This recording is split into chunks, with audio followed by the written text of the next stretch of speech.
सरकार ये फरमा रहे हैं आलिम को आबिद पर इतनी फजीलत हासिल है कि तुम उसका अंदाजा ही नहीं कर सकते।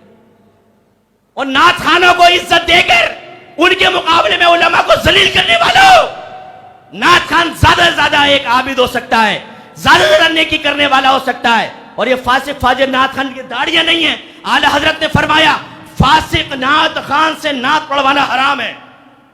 फतावा पढ़े, दाढ़ी मुंडों को खड़ा कर दिया है, दीन को बेचने वालों को खड़ा कर दिया है। आप चर्च पिए, लड़की बाजी करें, जिना करें, इन्हें कोई परवाह नहीं है। नाते पढ़ेंगे, हमने इसके रसूल आम कर दिया, लिफाफा वे में रखा, भाड़ में जाओ, निकल लिए साहब। हम इनको इज्जत दे रहे हैं, उलमा का वकार कम हो रहा है। ये कैसे उलमा के बराबर आ गए? ये सवाल हर जगह मैं बयान में छोड़ता हूं। यहां पर भी कोई मुहिब बैठा हो तो आपसे गुजारिश करता हूं, जाओ जवाब लेकर आओ। किसी नात खान की फजीलत में एक आयत, एक हदीस ले आओ, क़यामत तक लाओगे मैं तुम्हारा गुलाम हूं।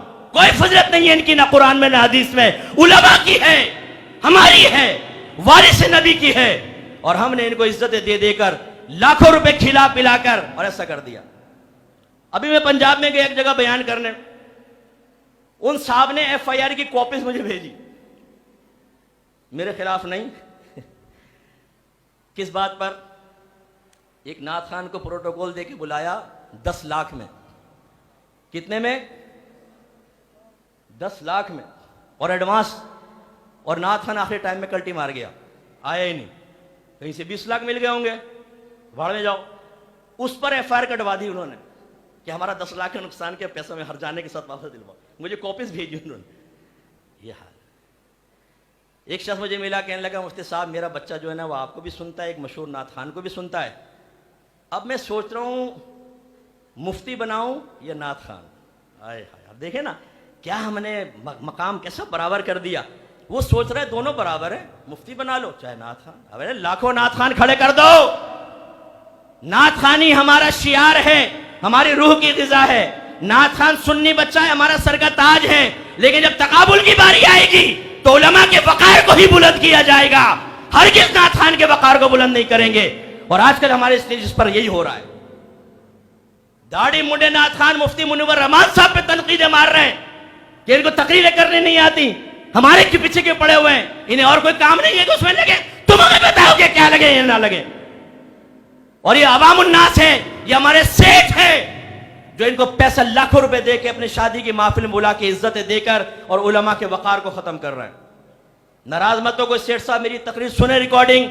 अगर मैं गलत कह रहा हूं, मैं हाजिर हूं सोल्जर बाजार में, मेरी अकेडमी आइए, मेरे सामने बैठे हैं, हम क्वेश्चन करते हैं, करें हमारे साथ डिबेट कि मैं गलत कह रहा हूं या सही कह रहा हूं। एक महफिल में मैं गया, मुफ्ती मुनव्वर रहमान साहब, एक दो और उलमा, शादी की महफिल थी। नात खान को बिठा दिया साहब, पौने घंटा नात खानी करता रहा। इसके बाद जी मुफ्ती साहब दुआ कर दे। मुफ्ती साहब बैठे, माइक हाथ में लिया, फरमाया दुआ तो मैं करूंगा, अगर इजाजत दें तो मैं कुछ कहना चाहता हूं।